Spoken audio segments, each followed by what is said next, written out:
And greetings. Welcome to a special evergreen edition of the Steve Deace Show. Not live, but still on demand, and still not that much in demand. Right here on BlazeTV, radio and podcast. I am Steve Deace. He is Todd Erzin. He is Aaron McIntyre. And I mentioned it's a special evergreen edition of the program. And today we're going to be discussing kind of the state of the Republican electorate, or maybe the state of the union, according to the Republican electorate. Late in 2022, shortly before we went on Christmas break, actually no, it was actually while we were on Christmas break, a little birdie, someone that all three of us personally know, gave me access to this comprehensive PowerPoint of polling data on the thoughts of the Republican electorate. And this is some of the most comprehensive polling that I have seen in years. And given how much I trust the person that gave it to me, I just thought, and I have his permission, that this is something that I think needs exposure and discussion. So we are going to spend the entire show today on this special evergreen edition. This polling is, like I said, it's comprehensive. We're going to spend the entire show today on this data. Now let's set a little ground rules before we get started. And maybe I should have asked this before we started, but that's just not how we roll around here. How much of this data have you guys had a chance to review before it gets on the air? Aaron? Basically zero. I mean, I saw a few things as I was just making sure the slides were ready to go, but basically zero. Todd? Same. I've learned from you that one of the best ways to do this is real-time analysis. Yeah, I'm actually, that's what I was hoping you guys were going to say. Because you're going to, we don't have the ability to interact directly with the audience today in an evergreen. And so you guys are basically going to be their proxies. And you're going to get a chance to react to this data as they will, hearing it, watching it, seeing it for the very first time. So suppose there was a virus of malicious to unknown origin strategically leaked into the population. Thankfully, there actually were a few medications that if you prophylaxed with it, or you tested positive and it was early enough into the onset of symptoms, that there was at least some degree, anywhere from some to high degree of likelihood, the most severe manifestation of symptoms from said virus's infection could be mitigated. But then they told you that the system said you couldn't have access to those drugs. Get a hold of our friends over at Jace Medical. Get the Jace case of venerable antibiotics, including the hard to find right now, amoxicillin. Have that available just in case the dystopian novel that I just laid out, an elevator pitch for you, were to actually come true in real life one day. Who knows? JaceMedical.com, and then enter the code DACE at checkout for a discount. Discount code DACE at checkout at JaceMedical.com. So let us begin, and let's start here with the overall methodology of the polling that was done. It was a survey conducted by the Gilmore Davis Strategy Group. Now, I'm not familiar with that group, but again, I'm very familiar with the person who gave me this data. All three of us know this person personally and have a lot of trust where that is concerned. It was conducted within the states of Arkansas, Iowa, New Hampshire, so North Carolina, and South Carolina. So there you see the three early states, as well as Nevada with its caucus. But those are traditionally the three early states in the presidential primary cycle. And then you throw in Arkansas and you go to a deep red state, a traditionally red state. And you go to North Carolina to a swing state that leans red. Okay, with a split government. You have a Democratic governor there right now, and then you have near supermajorities in the Republicans in the legislature and a supermajority Republicans on the state Supreme Court, which is judges are voted upon there. So this is a pretty good cross section, don't you guys think? In terms of you don't want to just have what are the thoughts of the people in the three early states, although their thoughts matter more than anybody else's right now, right? Because they're going to be the first three that are voting in this process. But now we've got a couple of other states that both represent states Republicans always win, and then states Republicans have to win. Fair? Yeah. So this is a pretty good cross-section, I think, of the Republican electorate nationwide, what the base really thinks. Aaron, your thoughts? I would agree with that, and none of my answers will be this lengthy. But I'm trying to mentally prepare myself for doing this show. Polling to me right now, we've all 90% of us either own right now or have owned at some point in their life a car that if you can turn it on, will get you from point A to point B. It's just kind of a mystery of whether or not you'll be able to turn it on or not. You're not really that confident. That's what polling is to me right now. So I'm going into this. So I'm not really sure whether I can trust it or not. If we can, great. If not, I'm going into this show that we're doing right now, just assuming that this baseline, that this is 100% right, and whether or not I can kind of see this being accurate or not, or making sense or not. That's kind of my rubric. You can also see they worked with both landlines, so that would skew older, mobile phone users, so that would skew younger. It was also stratified by county. So the intent here is the moving of an electorate, all right? So this was stratified by county to reflect historic voter trends, and the margin of error for this survey is 2.24%. As someone who's done this professionally, that's about as precise as you can hope for, okay? Right there. So with the methodology now stated and duly noted, we're going to go through this point by point here on the show today. Let's start with this. In your opinion, what is the toughest challenge facing the United States today? Remember, these are just Republican voters in those states, okay? The economy was number one with 32%. Government was number two at 23%. Social, which I would take to mean social upheaval institutions, at 20%. Morals, 3%. National defense, 3%. Government spending, 3%. Other, 11%. And don't know, didn't respond, 5%. So 32% of Republican voters, a plurality, but really when you look at these numbers, what do we get, 75% of Republican voters in the 5 states that we're talking about here, Arkansas, North Carolina, South Carolina, Iowa, and New Hampshire. 75% of Republicans think either the economy, either the role of government or the inefficiency or corruption of government, depending on how you choose to answer that, or what's happening on a societal level is the biggest challenge facing the United States today. Thoughts? We're screwed. Why do you say that? Morals, 3%.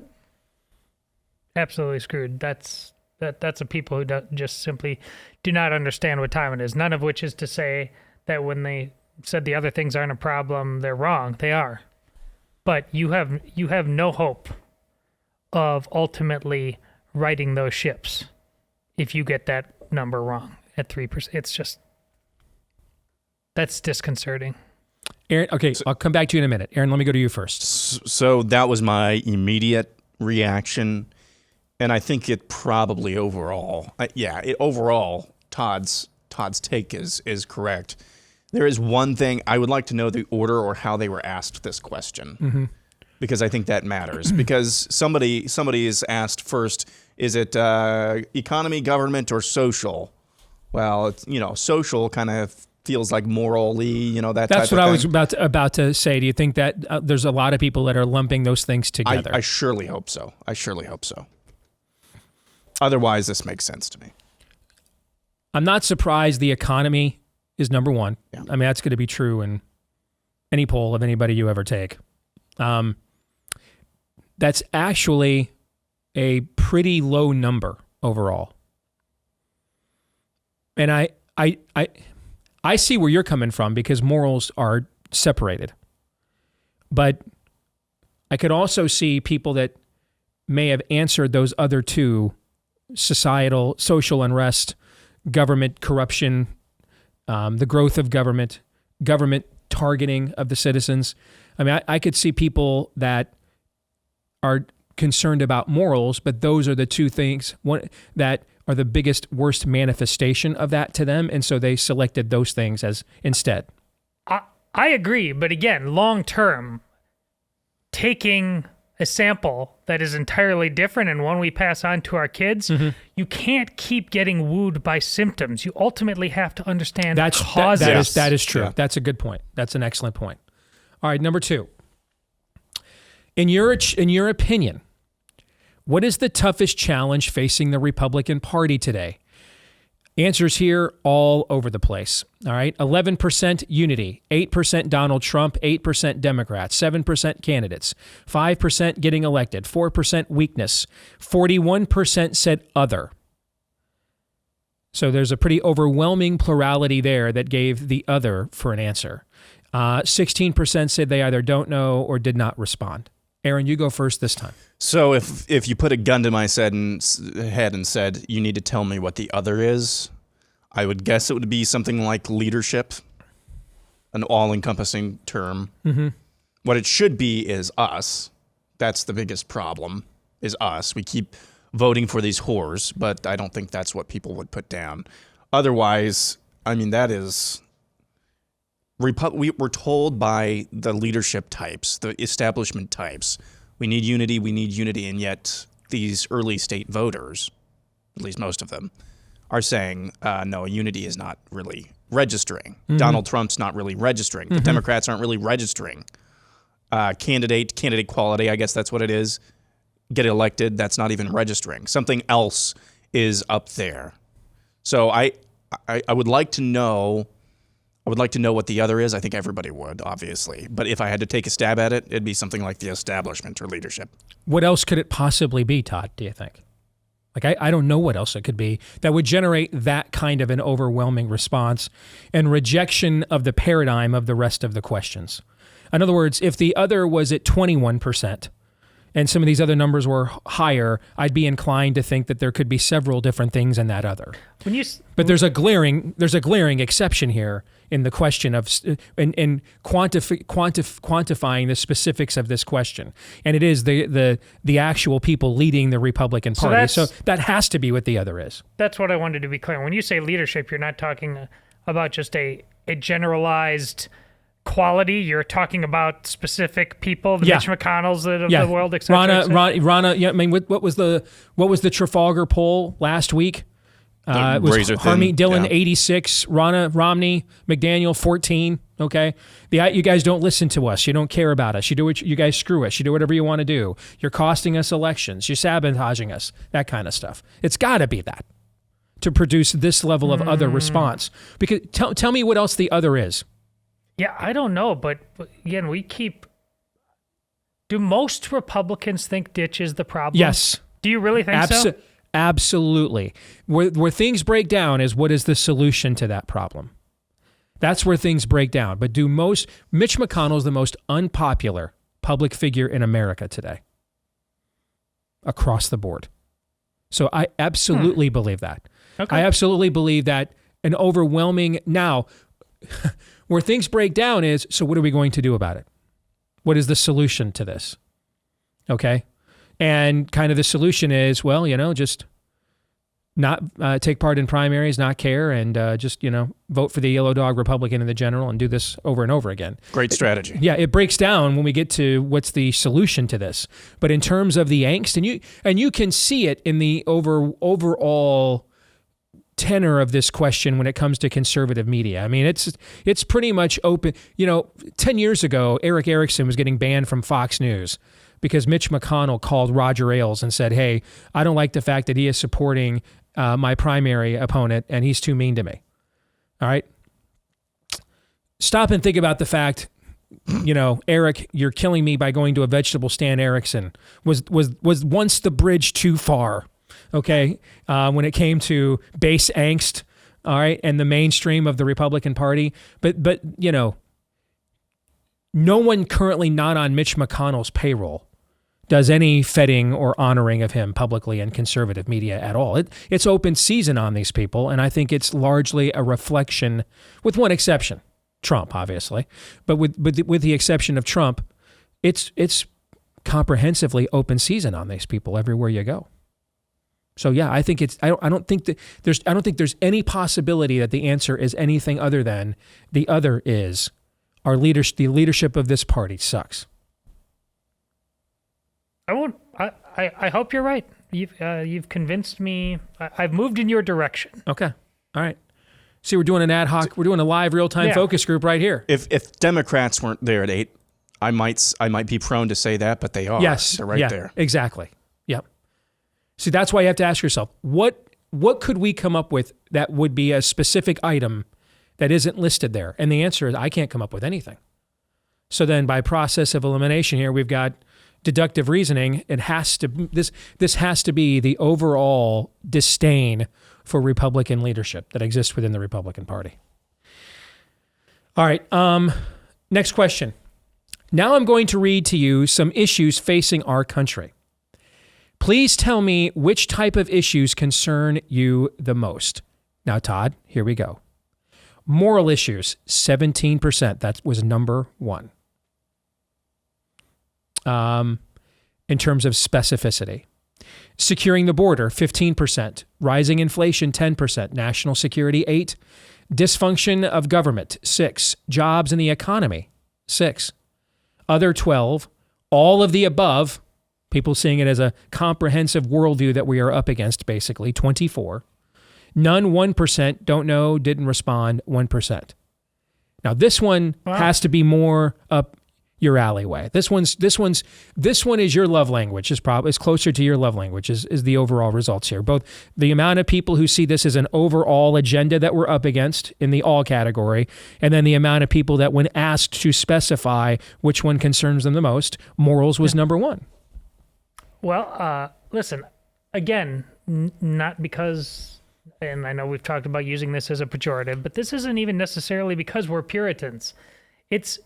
Listen, life comes at you pretty fast, bro. You know, Not that there's anything wrong with that, but I hear you. Okay. Having morality, on top of the list is important because life does come at you fast. You need a Rosetta Stone to help you decipher what's going on in each and all the issues. A moral core, a closed hand framework, this is a football framework, helps you deal with each one of those other individual ways. But right now, we are constantly confused, marginalized, made to feel like they're going to call me mean words. Well, if you are clear about the purpose, the moral purpose of this nation at its core, and who we are as individuals under God, all those so-called moving parts that the liberals have for years made us feel confused about all these issues, you just don't buy that. You aren't seduced by it any longer. Mm-hmm. Yeah, this, if it is true, and I'm giving all of this data the benefit of the doubt, just assuming baseline that it is true, that is encouraging. It's very encouraging because I think it's the Truth Project with Del Tackett, and I think maybe it's even Ravi Zacharias or some other preacher in there, talks about the difference between ethics and morals. The main difference, I guess, in those terms between the left and right in this country, the right has been going on an ethical campaign. An ethical campaign. We preach our ethics. We don't do anything about them. Mm-hmm. The Democrats, the left in this country is definitely driving a moral campaign, and by golly, they're doing something about it. So recognizing that if this is that on any level, that's a good sign. And I appreciate just the all at the bottom there. That is also a very good sign. Just recognizing, again, we're screwed at every single corner. How would you guys have voted on this one? Ooh, pardon me. Would you have voted all? I would have voted all. I think I might have voted all. That I might have seen this as an overall comprehensive agenda. What about you, Todd? I think it's pretty clear by now, based on two answers I had. I think I would have answered moral. This country is built for a moral and religious people and no other. It's the way of understanding everything. It's the alpha and omega question. Next point. Do you think America is headed in the right direction, or have we gotten off on the wrong track? 92% said wrong track. 92%. Who are the 5%, by the way, who said we're in the right direction? Who are they? Why are they Republicans? I mean, what? I mean, it's Mitt Romney. Meaning that the grift is going well. So yeah, I'm personally doing great. I guess okay. that's the very first question that I had as well. 92% wrong track. Does that sort of speak for itself, or do you guys have anything you want to add to that? I think the don't know or didn't respond actually deserves a little bit of love here. I am in this schizophrenic frame of mind every single day. We had early in January, we had a buy, sell, hold submission. Lord working in mysterious ways, using the pandemic to wake parents up, to what's happening in their schools. I mean, on any given day, I can see this country, hey, we might be on the precipice of a great awakening. Simultaneously, hey, we might be on the precipice of another dark ages. So I have a little love for the don't know or didn't respond there. What do you think, Todd? Well, I'll have this number in the back of my mind as we go forward on everything else, because if you honestly believe this and you have agency to do something about it, which you do, we all do. That's what we spend half the time on the show talking about. Let's find out, etc., etc.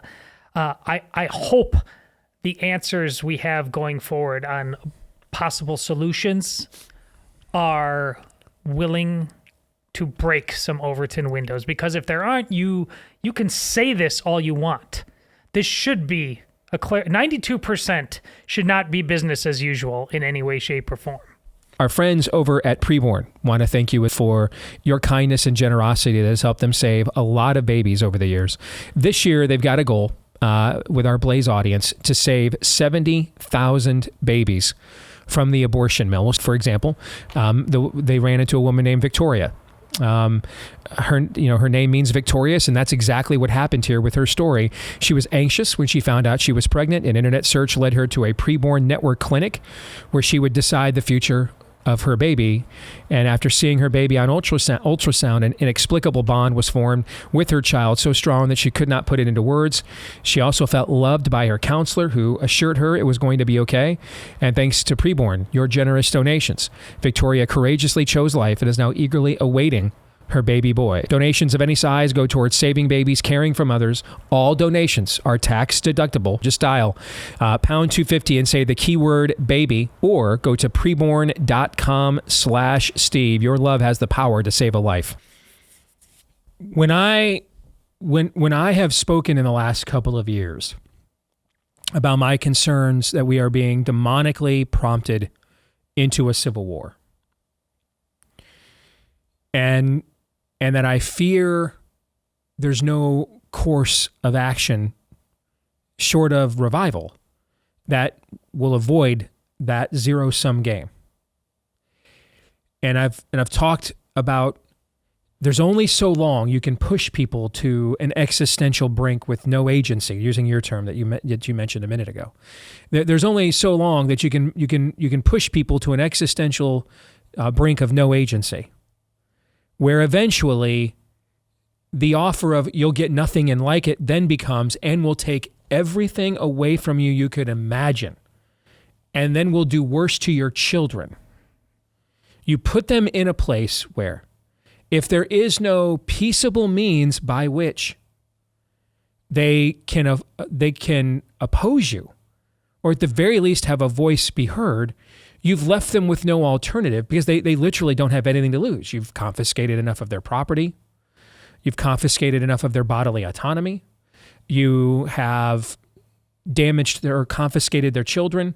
Like, the story at the time we're recording this, I got up this morning and saw that Columbia, Missouri.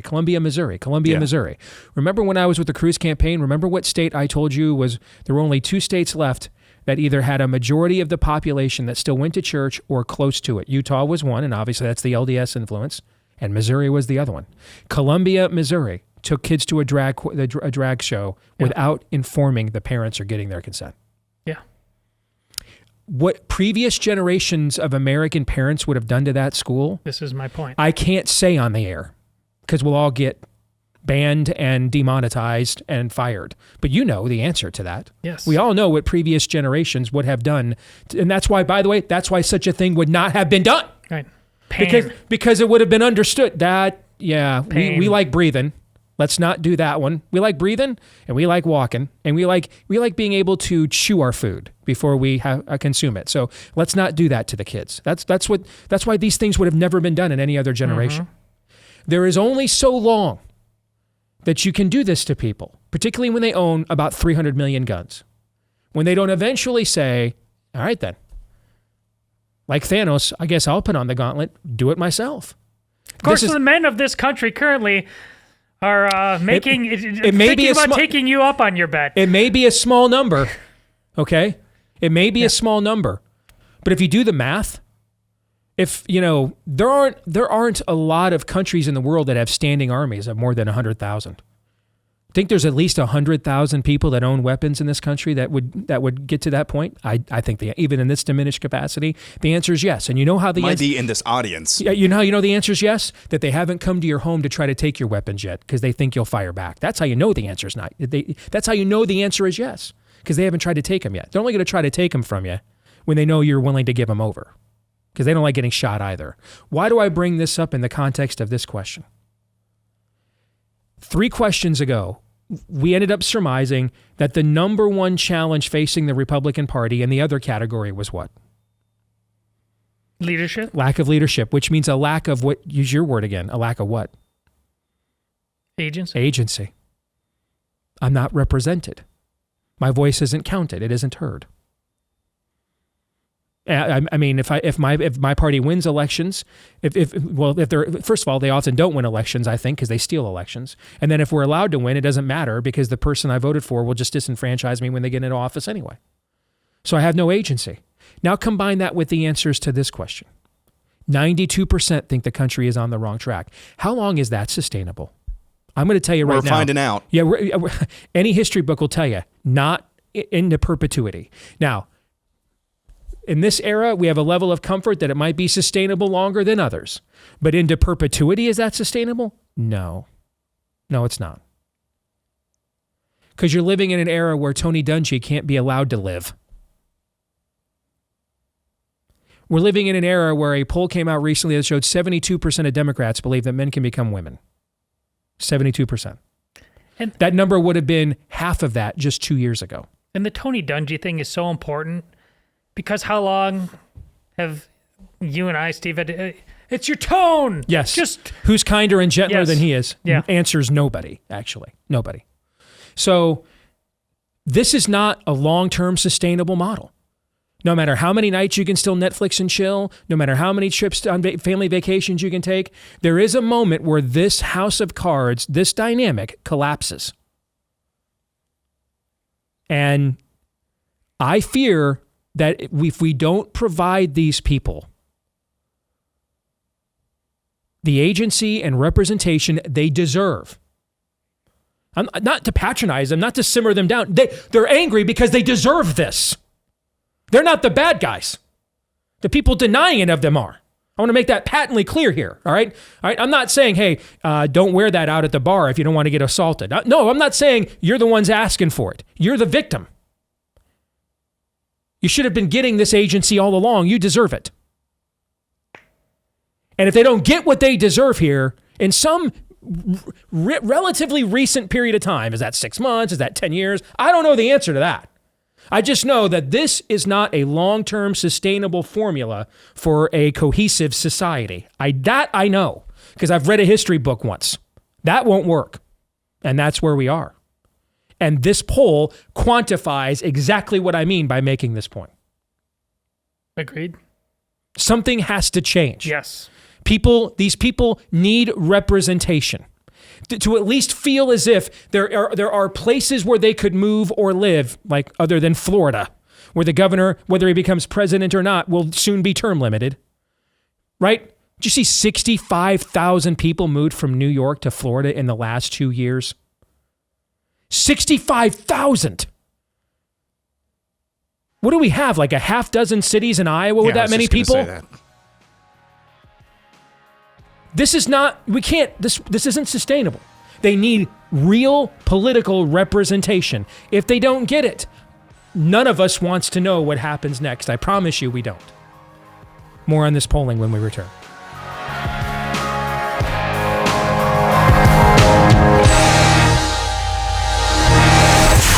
The Steve Deace Show.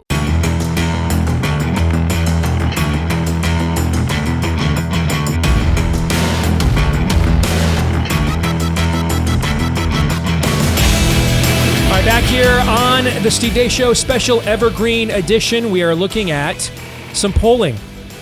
In-depth professional polling that was leaked to me by a little birdie, someone all three of us here know personally, that was done at the end of 2022 on the state of the Republican Party, according to voters, in the three early states that matter the most, Iowa, New Hampshire, and South Carolina, in the presidential primary calendar.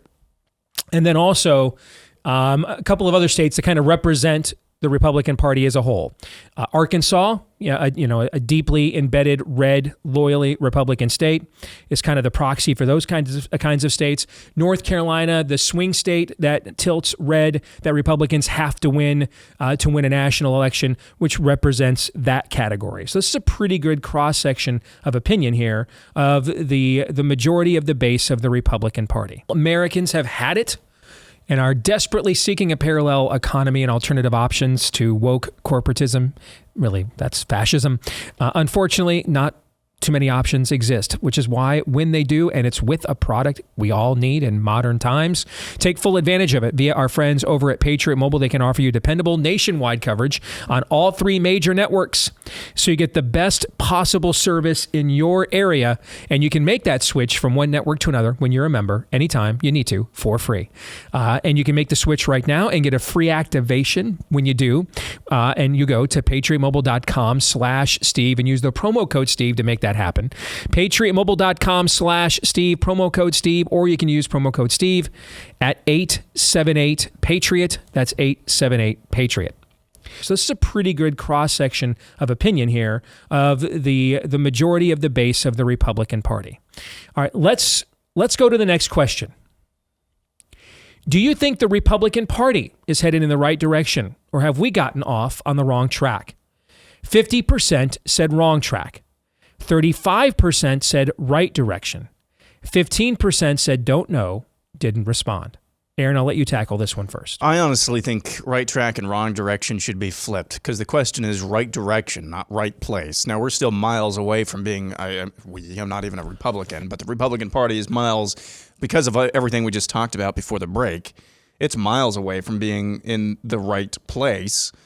But you have to look at what Donald Trump did. It's the analogy I give of Charmin the dog. I'm not going to give that analogy now, but essentially the Republican base got a taste for blood, and we're not going back to the milquetoast Republicans of yesteryear. We're not going back. We see people in Florida like Ron DeSantis that are just kind of taking names, kicking ass and taking names right now.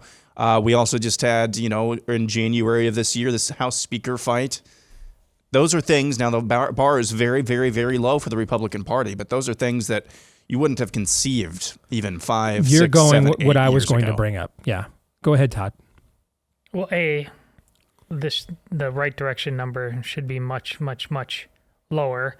No matter what fiefdom you're from, you should be asking questions about what's going on the right now. Secondly, those who say it's on the right track could be anything and could just as easily be in the wrong. Like, for example, do you think it's the right track because you are a Trumpian? Yeah, see. And therefore you I thought about think that. he's arrived on the scene? I think this is a key point. And he's still in the game?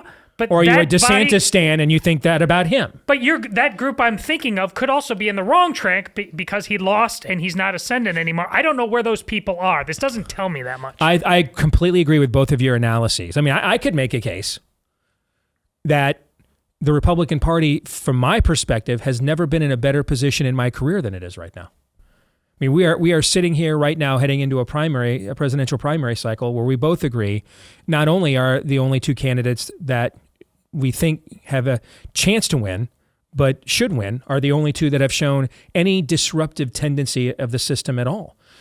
Name a presidential primary cycle in your lifetime as a voter, because you and I are too young to have voted for Reagan.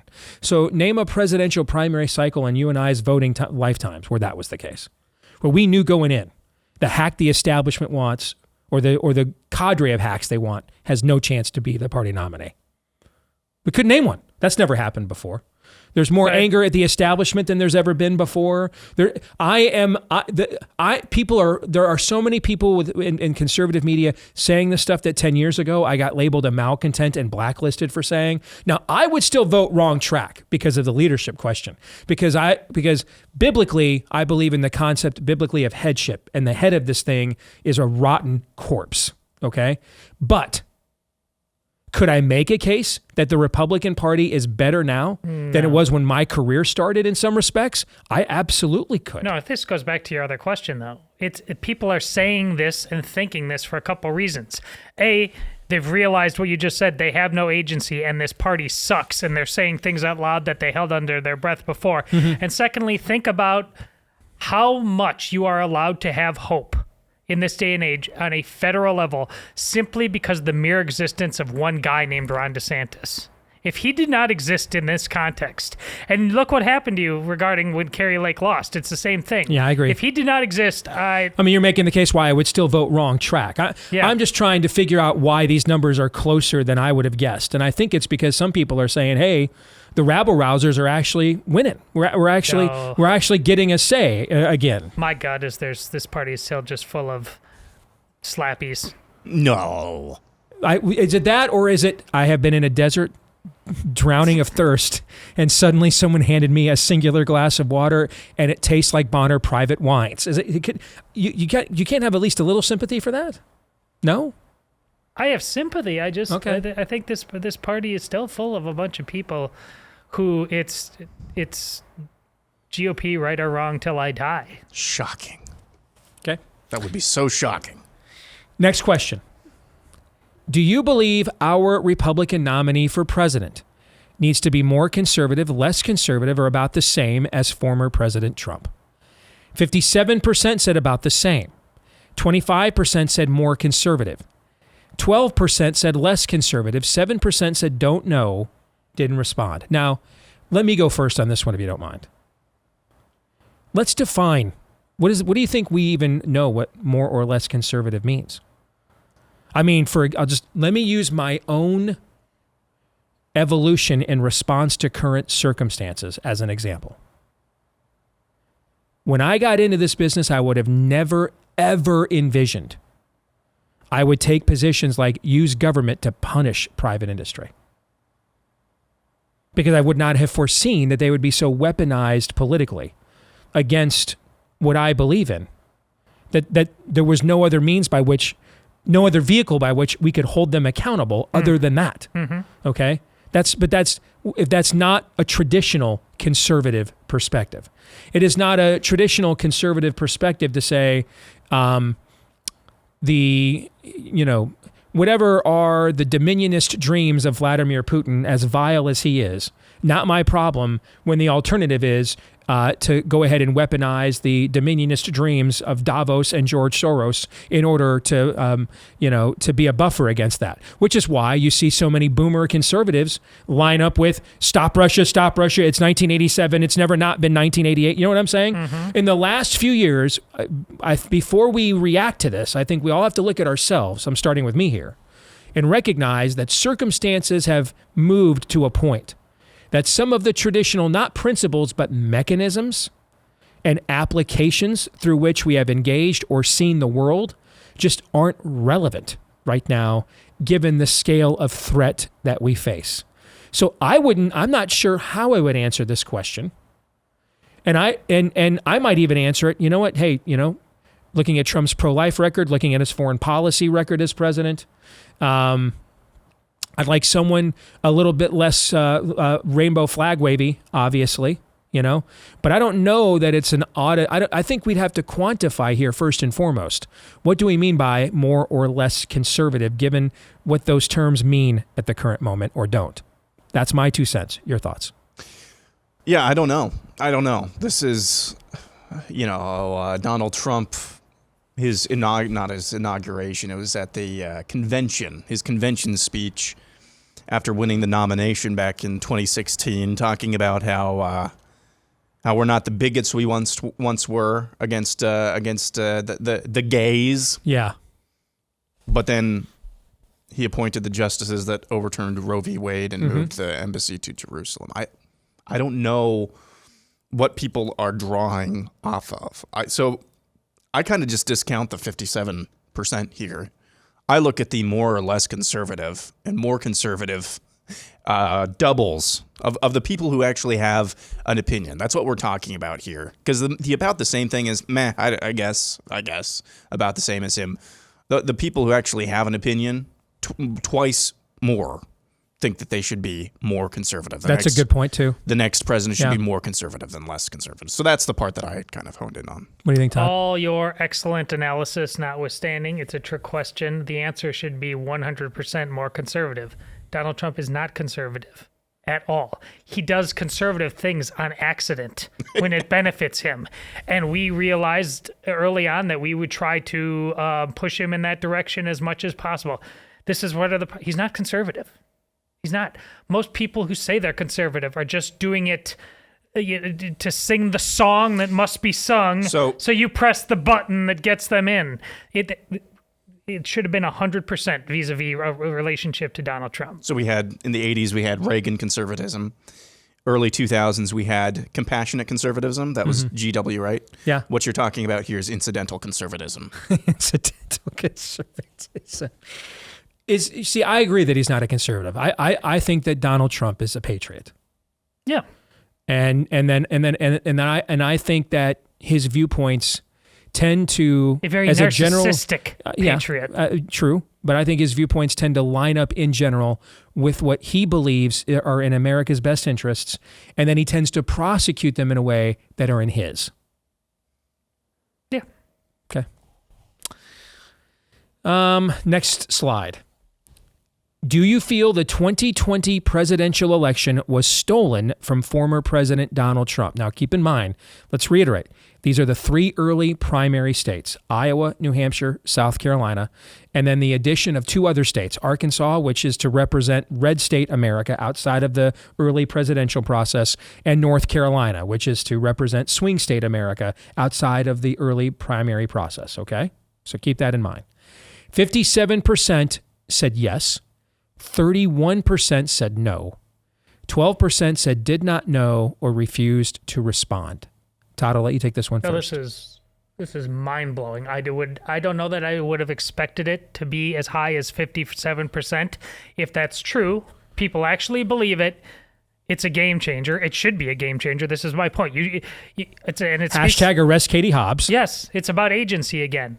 It's a conservative principle of American government. It's why, Steve, when you say who's the most important American president, it's George Washington, because he went first. It's, laying down power voluntarily, not constant skirmishes and things like that. This is the point. Refused a crown. Yes, this is the point. If you legitimately lose an election, even if it's like a cosmically consequential one, if you did lose it fair and square, you need to figure out what's going on in your end.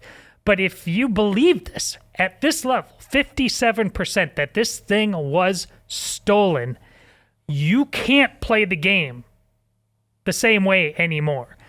It is incumbent upon you for your children, for all that is good and true and beautiful, because a violation, not just, again, this is 10 Commandments stuff here, a gross violation of fundamental truths is at hand. You broke the social compact here. Yeah. Yeah. And somehow just, again, plugging in to team. This is what's so fascinating about polls, that you can go through these questions and you can see how serious you really are, because this is this should be a declaration of war of sorts, by a freedom-loving people. This is oh hell no. I'm taking my belt off one way or the other. I'm dying on this hill kind of thing. And those are the kind of answers going forward I want to see. So remember, how long ago was the red wave that wasn't? We need to be better. Aaron? So this is a yo result for me. And if I'm in Ron DeSantis's sphere right now, and I see polling like that, one of the key planks I would make, and he can make this he can make this case because he is one of the main reasons. Rick Scott got the ball rolling, but Ron DeSantis is one of the main reasons. We have Florida results, the second largest state in the union. We have their results that night within like a couple of hours. Mm-hmm. Make your middle name election integrity. If I'm seeing this, make your middle name election integrity, at least in the early states, because it's clear there's an appetite. There's still a large appetite for somebody who's going to actually, clean up elections. How about the fact you look at a number like this, and by far the largest conservative media platform in America, Fox News, with very limited exception, doesn't even permit this issue through its own Overton window, right? And there are some not insignificant platforms within conservative media as well, that because of what it will do from a algorithm strike and check mark against your monetization, won't tackle this issue as well. And yet here's a near super majority of people in the 3 early states. Take it from someone who was a strategist on a presidential campaign. Republican primary voters in New Hampshire aren't the same as Republican caucus voters in Iowa. And evangelicals that vote in the Iowa caucuses are not the same as evangelicals that vote in the South Carolina primary. This is not monolithic thought. Then you throw in the hyper suburban swing state of North Carolina, and now you throw in the deep red state of Arkansas to get that really thorough cross section of thought within the contemporary Republican Party heading into this cycle that this poll provides. Mm-hmm. And a near super majority of those people believe, as I do, by the way, that the 2020 presidential election was stolen. And yet, the number one platform and other very significant platforms on their own side that claim to, report so they can decide to represent them won't touch or permit this issue to be explored with a 10-foot pole. Yeah. As you talk, I realized I needed to be clear about something I said. How does that happen? Because if you lose fair and square, as I said, you need to go back and look at what you can do better. But on the answer front, people have questions concerned. Are our answers right? But when you do have the right answers, and this is being stolen from you, then you need to do better on your weaponry. And how when people steal something from you, what's your response? Come in, would you like something else? Or you say, somebody's getting punched in the mouth today. All right, we'll come back. Hour 2, we'll continue going through this polling on the state of the Republican Party here, heading into the 24 cycle next.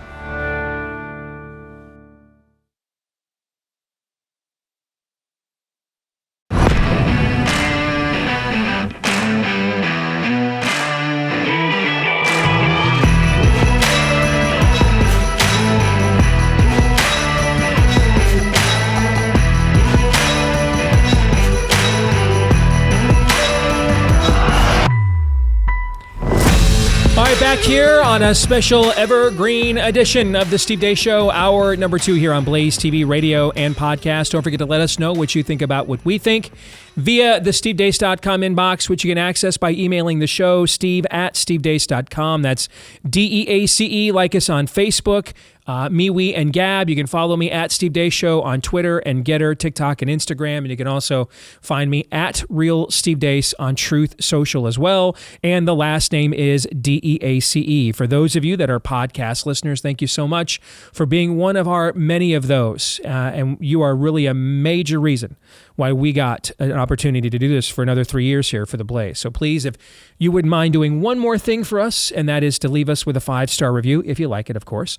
Hit subscribe or follow for us too. And thank you to every one of you that did those things for us. You not only made the significant offering demanded by the algorithmic gods, you also pleased our benevolent overlords here at The Blaze. So we thank you for that, each and every one of you. This part of the program brought to you by Pure Health Research. You must start taking care of your liver now more than ever, because the latest data shows that adults with fatty liver 3.5 times more likely to have heart failure than those without.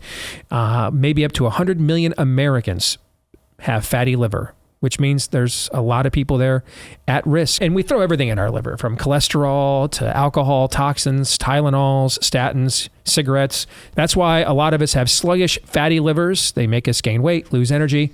That's why you want to get a hold of our friends that do the Liver Health Formula, an all-natural supplement which contains 12 clinically proven botanicals that help recharge and protect your liver. You can try the Liver Health Formula and receive, as a special gift, a free bottle of their nano-powered omega-3s as well, keeping your heart healthy. GetLiverHelp.com/Steve. That's GetLiverHelp.com/Steve. I mentioned we're doing a special evergreen edition reminder. We are looking at some polling that was done by a professional group within the Republican Party of the Republican electorate. It was leaked to me by a little birdie, someone all three of us know personally, so I trust him and the source. And we are taking a look at this in terms of where things stand now heading into the 24 election cycle and the race for the Republican presidential nomination. This is a very scientific poll. We went over the methodology at the top of the show. It's of voters and Republican voters in 5 states, the 3 prominent early states in the presidential primary calendar, Iowa, New Hampshire, and South Carolina. Arkansas is the 4th state, kind of emblematic of your devoted, hardcore, loyal Republican red state. North Carolina, the 5th state. It's kind of the symbol here, the stand-in for a leans red swing state. Republicans have to win with a lot of suburban voters. Arkansas would have a lot of rural voters, right? So a very good cross-section of the Republican electorate here. And we're going through these polling results in real time. Todd and Aaron have not seen these slides. So we're getting their live, visceral reaction, just as you are having yours, as you watch and listen to the program today. All right, let's get to the next one. Do you feel the 2020 presidential election had a lot of irregularities, but that President Biden still won almost the exact same results? 58% said yes, 34% said no, 8% said don't know, refused. This is not a well-formed question. I assume it was asked right around the same time or right after the previous question that we just talked about, because you're forcing the respondent to say, well, I don't want to say that Biden won, but if I say no, then I say that there's no irregularities, which I know is not true. I just don't think it's a very well-formed question for a poll. Todd? This is theoretically possible, and I've said it multiple times on the show, and it doesn't change my previous analysis about being stolen one bit. When there's this many irregularities of the type that they were, which, Steve, you have documented, they're clearly targeted. They're not happenstance. Mm-hmm. They tried to steal it. That's every bit as dangerous of whether they did or it doesn't. Yes, it's theoretically possible that Biden still won by this much instead of this much based on the stealing because of the margins we're dealing. Okay. But it's immaterial to the, like what I said about the actions that must be taken. We just saw another election that with all these same questions in Arizona. We all promise you it's going to happen again. Nothing's going to change until they realize there are costs to this. So nothing about this analysis of the previous question changes. Okay. Next question. Do you think a Republican candidate for president should talk more or less about environmental issues? 55% said less, 32% said no, 13% said don't know or refused. Todd? You know, I think I'm sympathetic to the 32%. Listen, this is when you do. It shouldn't be more, because when you look at we started off this show with this poll, like what are the issues that are most important to people in general? Environmental issues are actually always very, very low on people's agenda. So it's clearly blown out of proportion by the media and the Davos types in terms of what people actually care about. But in terms of that 32%, yes, when the opportunity arises, and it's going on in Davos, mock them and mock them well. You are increasingly seeing every year that she grows older how Greta Thunberg is just an absolute tool. She's a prop. And so make sure you do that. But also on the positive end, there are opportunities to light a candle. Listen, It is not. We want to talk about what conservative actually is. My goodness, Steve, you and I are city kids. Aaron knows this about being a rural farm kid. Like, there are really important things to be said about stewardship, conservation, being one with the land. I mean, we have a much better message about that kind of thing. Show it to people. It's very easy to caricature the smokestack city slicker. I don't care about humans on any level. We have the best message on that. We should share it every once in a while. Aaron? Yeah, and this is something that Ron DeSantis is probably going to be. I mean, all of the candidates in the primary will be asked about environmentalism, and that's something.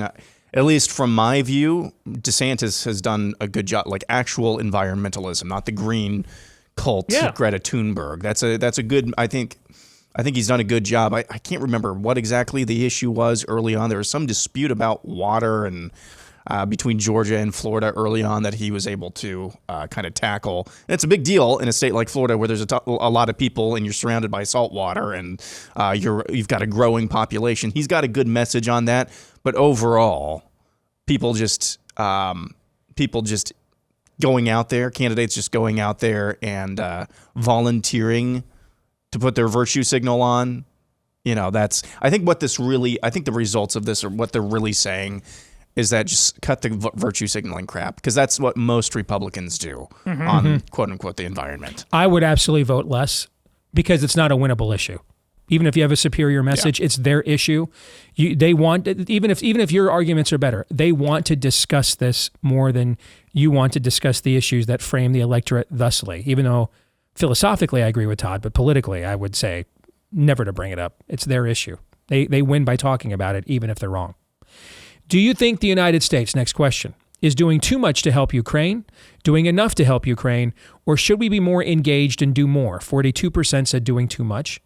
32% said doing enough. 16% said need to be more engaged. 10% don't know, didn't respond. Quick thought on this, Aaron.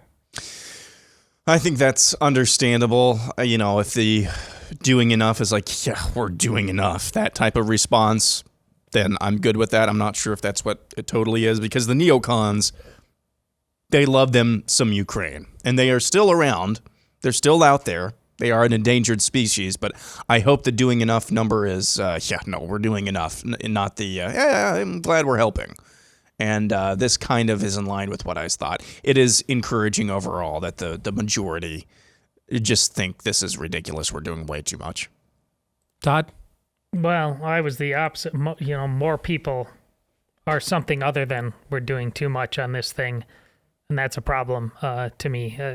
This is just such an obvious scam of cosmic proportions, and the default, like you talked earlier, like this is old Cold War thinking just kicking in, is symptomatic of the GP is just plagued by 80s Reagan, old Cold War thinking. Sure. This seems to reek of it to me. All right, let's do the next two slides together. They're a quick follow-up to this question. They wanted to see how this question breaks down by gender. You can see on the Ukraine issue, there's not really much of a difference by gender there. Okay. A couple more points of men that are more skeptical than women, but it's not that significant. Look at the breakdown, though, by age. Look at that.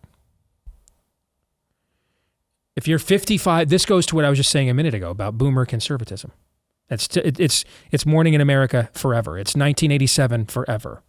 Yeah. 51% of those 55 and under say we are doing too much.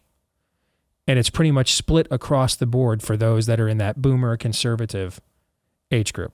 That just quantifies, just to show you, I'm not just speaking, I wasn't just speaking out of a butt cheek, my left butt cheek there. This data just kind of quantifies what I just said a few minutes ago. This is still and I wonder if you broke that down even further. So the youngest, like 35 and younger, what would those numbers be? Yeah. Yeah, I hear you. The problem is the Republican electorate always tends to skew older in every era. So you can't really make a major data point out of what Republicans 35 and younger think, because there's not a lot of Republicans 35 and younger. Okay, so but yeah, I agree that the younger you would go, the younger you would stratify. 45, and if you could do 45 and under, would that number jump another 7 or 8 points? I think it is absolutely possible that it might. You bet. And what does that mean?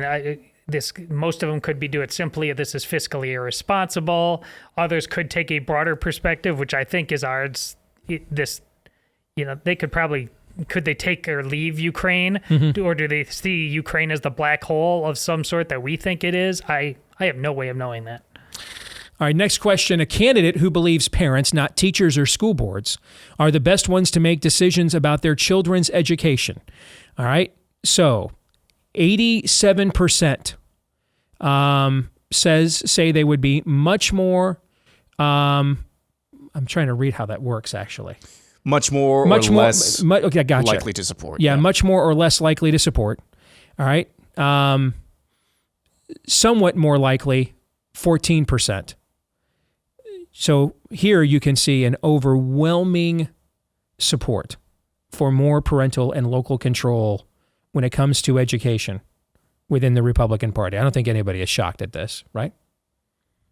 I'm not shocked. This demands an entire paradigm shift. The policies that have been enacted over time are meant to basically treat you as parents, correct, like the children. Yes. And you simply can't stand for it. The people need to be afraid.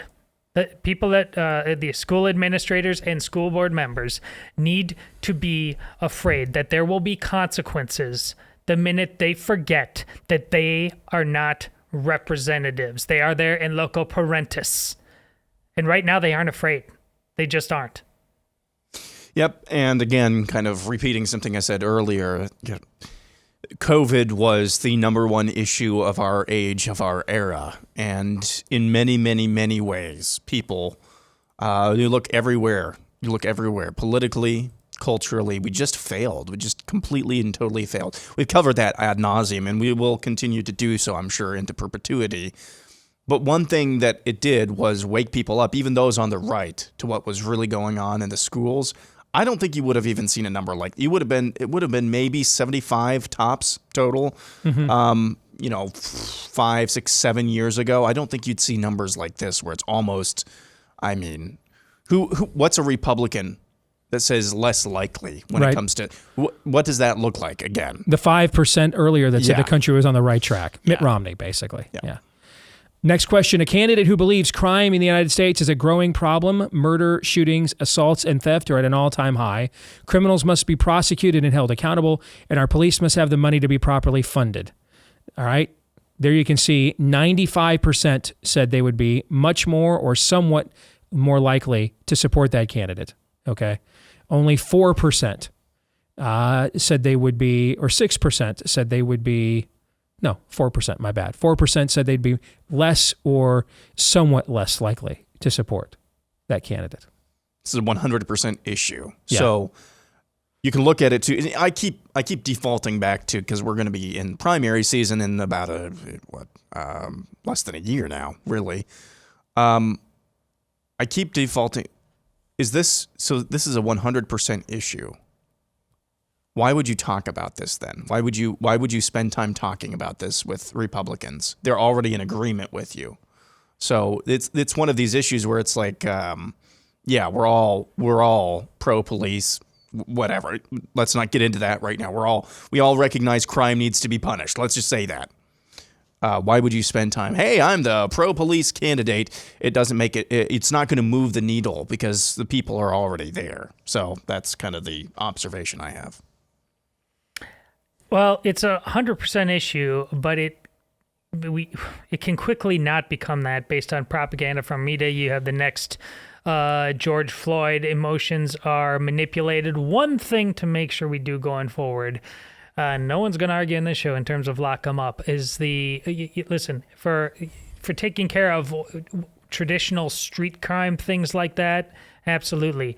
But there need to be consequences at the high end white collar, the mangalas within our current medical industry, the stuff Steve's got coming to write a book about. Our sense of justice must be broadened because there are high crimes that have been committed by those with wealth and power, and we can't just look at one segment of it. There's a lot of places I can move to get away from the street crime you're talking about. Not a lot of places I can move to get away from the Moderna and Pfizer crime. Yeah. Not a lot of places. Yeah. A candidate who believes we must secure our southern border by building more walls or barriers and fully funding our border agents to enforce the law. 91-6 here. 91% saying they'd be much more or somewhat likely to support that candidate. 6% saying they'd be much less likely or somewhat less likely to support that candidate. 6% are, of course, we're eagerly watching the ode to open borders that was the World Economic Forum earlier this year. Do we need to add any analysis to that? That's pretty Probably not. obvious. Can you imagine if we had a legitimate media that told these tales? You know what I mean? Are we talking corporately or just on the right? Either. Pick. It's just. Let's start with just on the right. Yesterday. I will say Fox News with Bill Malugin does. They have done a great job. That's right. If we're going to bury him on the jab stuff and the election fraud stuff, they have been really good on the border stuff. You're right about that. Yeah. But I wasn't talking specifically at the border, but we've just gone through 3 segments where the number of issues we care about is like in 90+% agreement. Yet our side and others keep getting emotionally manipulated and do the hominas. It's because we don't have the degree to which we just simply don't have anything resembling an agreement out there, as you've said. What is the news? What is that? Nobody has any idea anymore. Well, we're in an epistemological crisis in America. We're in a truth crisis in America. Next, a candidate who believes our schools must be safe and secure for our kids, even if that means armed guards on duty at the school. 88-8 was this number. 88% said be much more or somewhat more likely to support that candidate. 8% said they would be much less likely or somewhat less likely. Any surprise that the margins were that high? I would have thought there would have been a little bit more, and you can see it is more than the Mitt Romney coalition that keeps popping up in this polling. It is a little bit higher than that 5%. I would have thought that this would have been a little bit closer. It's not a huge surprise that, armed guards, arming, it's not a huge surprise that there's a lot of support for this. I would have thought it would have been a little bit closer, though. Yeah, but remember, despite this, that's a huge number in modern day politics. That's just a gigantic number. Yeah, it is. The trend in schools is to get rid of police officers in schools. So there's a disconnect again. Why? Sticking with gun issues, this question on the Second Amendment. A candidate who believes the Second Amendment is vital to our freedom and believes it means just what it says, by 92-5, 92% said much more to somewhat more likely to support that candidate. 5% said much less likely or somewhat less likely. I mean, this is a staple of the Republican base, right? I mean, throughout, I mean, this poll would have probably looked the same in 1982, 92, 2002, 2012. But what percentage of those people who say that actually own a firearm? That's a good answer. I mean, I would answer that way, and I don't own one because of the situation, with mental health in my family. But yeah, that's a good point. A candidate who believes vaccine mandates are an overreach of the federal government, and we must push back on federal overreach. This issue 82-12 within the Republican Party. 82% say they'd be much more to somewhat more likely to supporting a candidate who thinks that way. 12% saying they'd be much less likely to somewhat less likely. The fact that that believing that vaccine mandates are an overreach of the federal government and we must push back on federal overreach makes you less likely to support a candidate. The fact that cracked double digits is just turn out the lights type of stuff. How many of those people do you think in those states? I guess what we learned in those 5 states is a lot of people that work in conservative media live in those 5 states. Apparently. Because we saw a lot of that in conservative media in late 2020 and early 2021. Basically, we can hold you down and jab you if we want, to save lives or something. Can you imagine what the answer to this poll number would have been 4 years ago? A lot different. I think it a lot. I still think a majority would be against it, but I think the number would be like 62 to 32. I think. Put a number on it, Todd. Oh, I think it would become close to being flipped. Trust me. Oh, I don't think that at all. I The don't. magical power of vaccines. By the way, if you're right, you should be gleeful and hopeful that is the case. You should be hopeful that because if you really believe that that's where it would have been 10 years ago, in 2012, and this has created that level of flashpoint, that's great news for your side of this argument. I agree. I'm not arguing with it, but this is. I think Todd is. I don't know if it's necessarily flipped, but I don't know if there's even 50% that would make it more likely on this question. I think it would be like 40-60. Okay. Because whether it's magical power of the vaccine, but even my thinking, it's like, well, yeah, don't want to get all these diseases to spread. There's just so many of us who either were magical power of the vaccine or just didn't really investigate it and just took for granted that this was on the up and up. Okay. A candidate who believes the federal government should not be the main conduit for our health care in America, including vaccines. They believe you should make decisions for your family's health care with you and your doctor. 88% said they'd be much more to somewhat more likely to supporting such a candidate. 7%, much less to somewhat less likely. Can we repeal Obamacare root and branch? We've been down this road. They tried really hard. Yeah. They tried really hard. Yeah.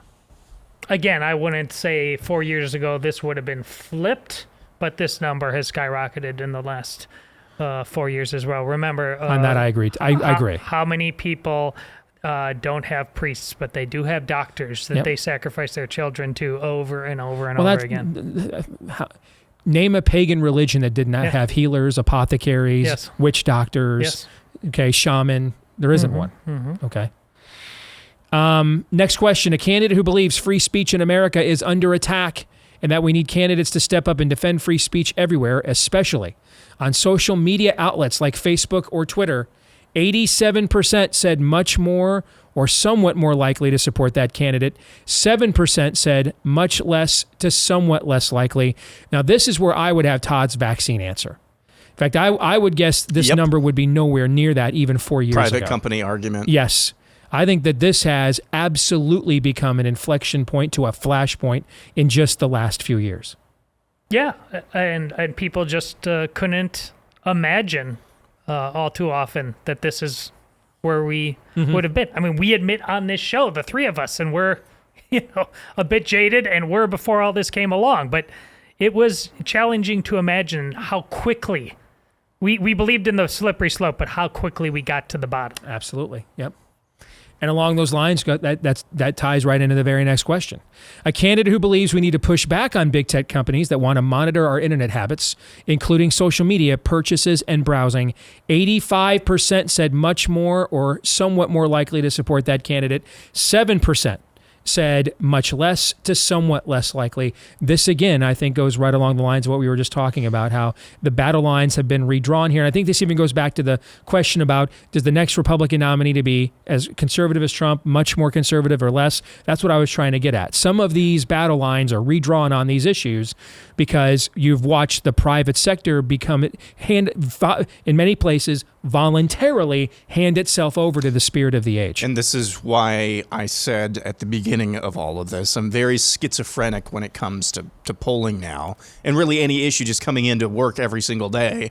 This is the confluence of this issue along with the jab mandates and the way they try to enforce the jab mandates on companies with more than 150, 500 employees, whatever it was. The confluence of the jab mandates using big business to coerce you, along with the big tech overreach as well. The confluence of these issues, we're either headed for a great awakening or another dark ages. That's the schizophrenia that I'm talking about here. But I agree, you would not have seen these types of numbers because we were so invested on the right, so invested in the argument. Well, it's a private company. Rabbit's got the gun. Right. Well, the rabbit's got the gun. It's pointing it at your head and pulling the trigger, and it has been for quite some time. Correct. And we realized quickly that this was untenable. But the bullet that you won't bleed out as bad if the private sector is the one that put it in you. Yes. But I'm really proud of this show. We predicted not how quickly necessarily, but before I went fully woke, we were predicting that the social media companies were going to start playing the role of communists much more heavily, and we were making Steve on this show the Ma Bell arguments and the utility. We were doing it way before this really, which is what we need. That's conservative. We don't just constantly react. We can foresee. That's the power of conservatism. That's the power. That's also the power of, are you trying to conserve a process or an institution or a principle? Friends, the world is in chaos, and it's going to cause food shortages maybe like we've never seen before. So make sure you are prepared with our friends at My Patriot Supply, just in case. That could never happen here. Happens here again in the Let's Go Brandon era. Go to mypatriotsupply.com. You'll save $250 off a 3-month emergency food kit from My Patriot Supply, the nation's largest preparedness company. $250 off a 3-month kit that includes breakfast, lunch, dinner, drinks, even snacks. The full 2,000 plus calories for you and everyone in your household that they need each and every day. So right now, My Patriot Supply is not putting a limit on how many kits you can order, so don't wait. Stock up because this price is so low. The kits ship fast and free in unmarked boxes for your privacy at mypatriotsupply.com. Get yours today, $250 off their 3-month emergency food kit at mypatriotsupply.com. Next question, how about a candidate who believes we should have a national federal ban on abortion? 47% said they'd be much more or somewhat more likely to support that candidate. 40% said much less to somewhat less likely. Wow. This is a stain. Yeah. An absolute stain. Another turn out the lights. It's almost like it's this. And you can see the little codicil up there. 47% of those who voted that they'd be less likely were female. You can see that there. Yeah. But this should be 100% the entire issue. Declaration of Independence, life, liberty, pursuit of happiness. First one is life. This makes me believe everything else. Whoa, 88%. Whoa, 92%. This makes me believe you much, much less because it just shows me you're not really. If you're not serious about life, what the hell else are you serious about fundamentally? I just don't believe you. How many of these people, Aaron, do you think are voting they're against it because they don't think it's politically viable and hurts Republicans in general elections? I don't think that's a lot, but I don't think it's an insignificant amount either. I bet you it's somewhere between 5 to 15% of that life, number. liberty, and if it's politically viable. Sorry. Welcome to life in a political party, my friend. Yes. It's just, men, this is a football. Men, this is life. And then this party takes it. Pineapple. I have a pineapple in my hand. We got the first thing wrong. We got the first things wrong here. No matter how you want to slice it up or dice it up. I mean, it's just a wrong result. All right, we've got our last section of questions to go. We're going to try to get through each and every one of these in the time we have remaining. We might have a lot of good ground there in that segment. All right. So we'll continue on the State of the Union according to the State of the Republican Party next.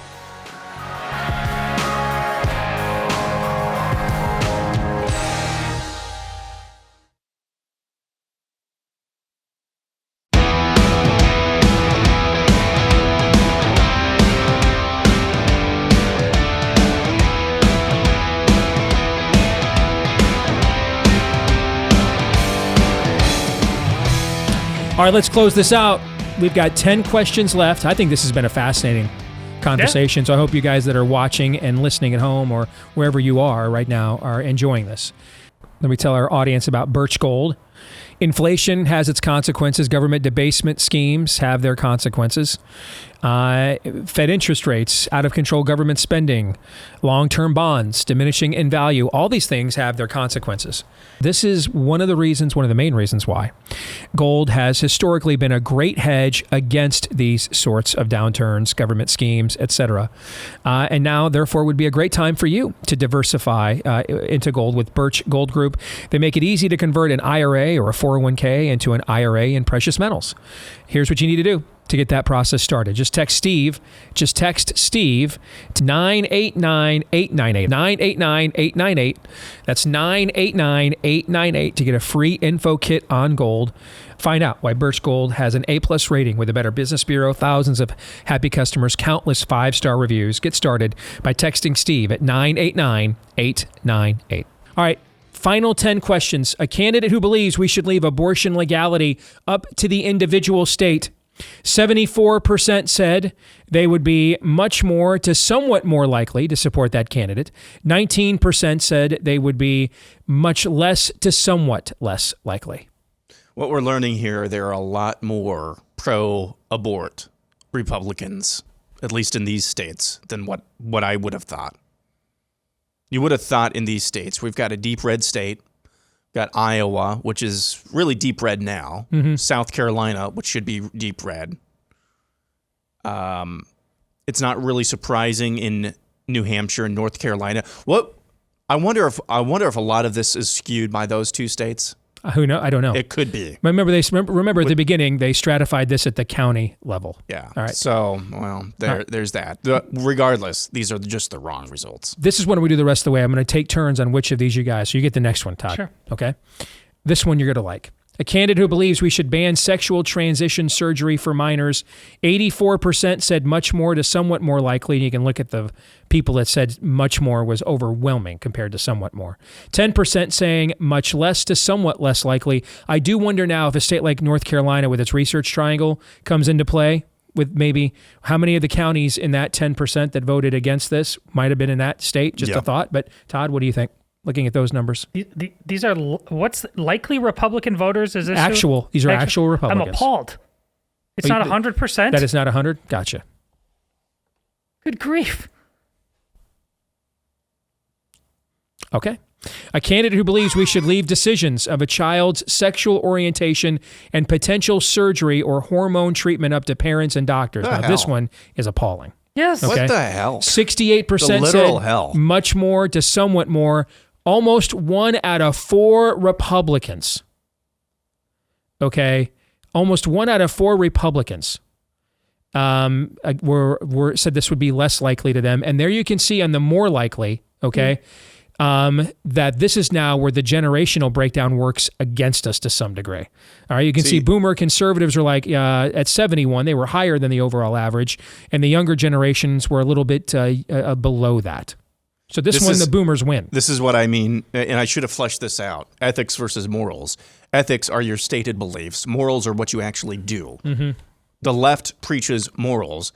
Now, their morals are from the pit of hell, but they actually preach them or practice them. We just preach. I disagree with that, but I don't want to get in your way.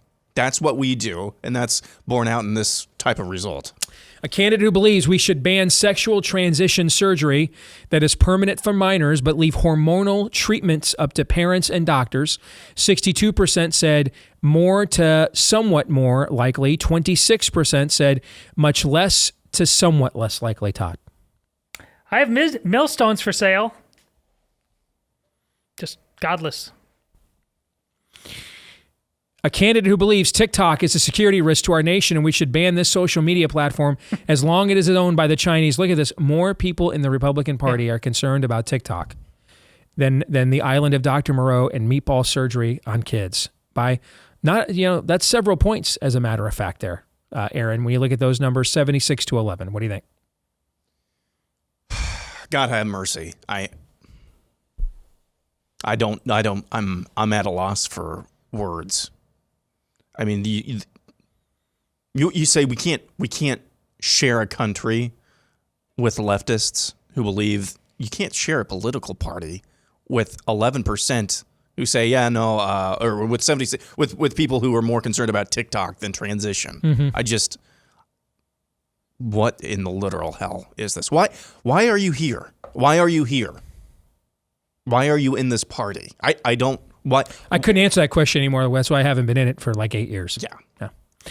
A candidate who believes Russia, Todd, is our greatest national security threat. 60% say they'd be much more to somewhat more likely to vote for that person. 28% saying they'd be much less to somewhat less likely. You can see this skews more female, and generationally, it's pretty similar.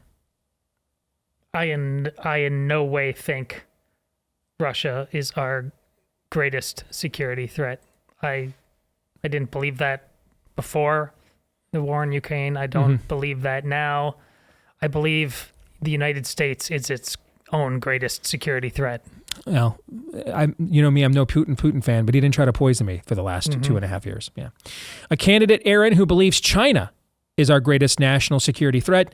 91% of Republicans said they'd be much more to somewhat more likely to vote for that candidate. 4% said they'd be much less to somewhat less.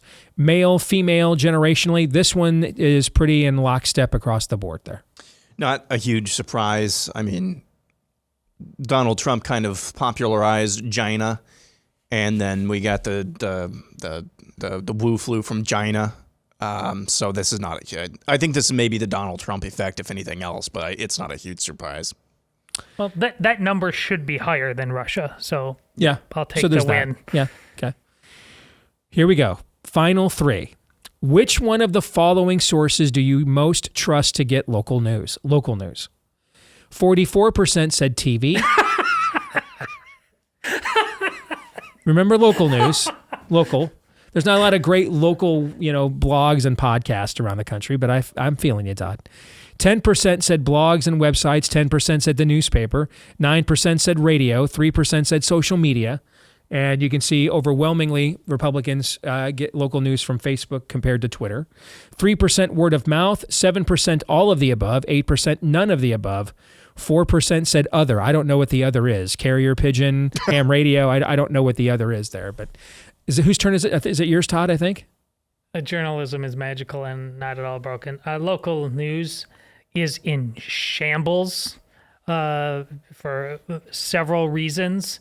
And there's no local news. Broadly speaking, I can't speak. Maybe you've got that local TV station somewhere, but broadly speaking, local news is in shambles. And by the way, that's not necessarily an accident. It's by design. So, Aaron, I know I was going to do this back and forth, but actually, I want the generational difference here. How does your generation get local news? So I get most of my local news now. We're in an X or above, like local news. I get that from Facebook a lot. Statewide news, we have one or two websites that kind of have a conservative bent, but statewide news, I guess websites, like the websites of the TV stations. But like I said, there are a couple of kind of a conservative bent websites here. I will say, though, if you get exclusively from the TV, your news exclusively from the TV, do you guys, neither of you watch local news around here? I can't remember the last time I watched local news. I will give you an indication. I'm not sure it's been within this decade. I just said Iowa is a deep red state, right? Yeah. We have WOI TV. It's not a news station. It is a conglomeration of the woke totem poles. I mean, correct. It is. Have you seen this effect, Todd? There is a reporter who came out as a tranny on the air and made like national headlines. I did not even know about this until just now. I had not even heard this. One of my former classmates at Northwestern, a Bible college, who is Hmong. He is the morning anchor there, and he wasn't hired. Everybody knows this, too. It's a shame. He's actually very good. He's actually got a very good president. He was not hired because he's good at this. He's hired because he has a different color of skin, and this is across the board there. They have a lesbian. They have a gay. They don't have any straight white guys. I didn't know this at all about Channel 5. And then if you watch Channel 13 here in Deep Red, Iowa, every single newscast, it's like they got their talking points from MSN. What are the news stories that we can provide that make Iowa seem like a backwards? It's like MSNBC provides the talking points. So if you're even in deep red states like Iowa, if you're getting your news primarily from the local TV stations, that's a problem. All right, Aaron, back to you. How do you watch TV in your own home? 55% said satellite or cable. 8% said local antenna. Here's looking out. 29% said streaming and YouTube. Those numbers are going way up in recent years, I would imagine. 3% said all of the above. 3% said none of the above. What do you think of those numbers? I do streaming, and that's not a huge surprise. I think even 10 years ago, that number would have been like 0. I mean, it's the growth of that medium in comparison to satellite and cable, just exponential growth. So that's not a huge surprise. In other 5 to 10 years, it's going to be flipped between streaming and satellite. I agree. And cable. I've got both in my home, but it's only because streaming hasn't fully caught up yet. And once it does, I'll be just streaming only. Final question. Which of the following represents your view as pro-life on abortion? You are pro-life and do not support abortions in any case, 18%. You are pro-life but would allow for exceptions for rape and incest only, 10%. You are pro-life but would allow for exceptions to save the life of the mother only, 14%. You are pro-life but would allow for exceptions for rape, incest, and to save the life of the mother, so all of them, 55%. I'll let each of you discuss that one. Todd, you get the first crack. That's the last question. Well, there's the two answers. There's the one from God, which is the first one. But there is the one tactically in this moment. I am the second one, the yellow one there, Aaron. Exceptions for rape and incest. Because of, if you're hearing this for the first time, the tactics of arguing this point right now are very, very important. And instantly people come at you with the cudgel of rape, incest, or health of mother. And okay, see, and conservatives have been so bad at this for so long at arguing. You say, yes, you and I are king for a day. I'm going to give you those. What is that? 1%, whatever the number is, you give me the rest. They won't do it because it's not about rape and incest. And this is such an effective weapon. Listen, they're terrible people, and they're not going to change their minds because of your brilliant rhetorical flourish. It's not about that. But we need to expose them. They want to kill all the babies. It's important to turn this thing around to make that fact real to people, and it still isn't to enough of them. I'll just be frank with you. I wish they had not asked about any life issue questions, because this took it from an interesting conversation to a thoroughly depressing one. Yeah. Yep. I keep saying we, I've never been a Republican in my life. The Republican Party, what it is, the people that it represents, or is supposed to represent, if we can't get the most basic building block of a society, what is a life down? What ground are we going to stand on to say that, no, you can't lop the penis off of a young boy who thinks that he's a girl? You can't do meatball surgery on girls who think they're boys. I mean, what we're seeing is a not insignificant portion of the GOP base. There's 3 out of the 5 states here I would describe as deep red. A not insignificant portion of GOP voters don't understand that. Mm-hmm. It makes the conversation that we started this with about GOP leadership, it's like we are miles away from that. Yeah. Maybe once we get this down, we can have a conversation about how to get rid of Mitch McConnell. It's no wonder we've never been able to get rid of this guy. It's no wonder because again, a not insignificant portion of GOP voters can't even get the most basic things down. All that 90% energy, once again, I've tried to say this in multiple ways. No other inalienable right that you want to bitch and moan about makes any sense if you don't identify life as an inalienable right. It's just that simple. So I have a lot of experience where the life issue in the Republican Party is concerned. Polling it, moving it, a lot. I'm going to tell you something that's going to make you even more disappointed than you are right now. Thank you. Sweet. this is where you get into this, I haven't quoted this in a long time. It's one of my all-time favorite lines, Thomas Jefferson, if I should go to heaven, but only with members of a political party, I should rather not go at all. Okay? This is the subculture of political parties. And I think you should be willing to accept that a good deal, and I mean, in this case, I would bet you as many as half of the 55% that tell you they're for all those exceptions aren't just women who may be in the Republican Party who had an abortion or want to have one in those situations.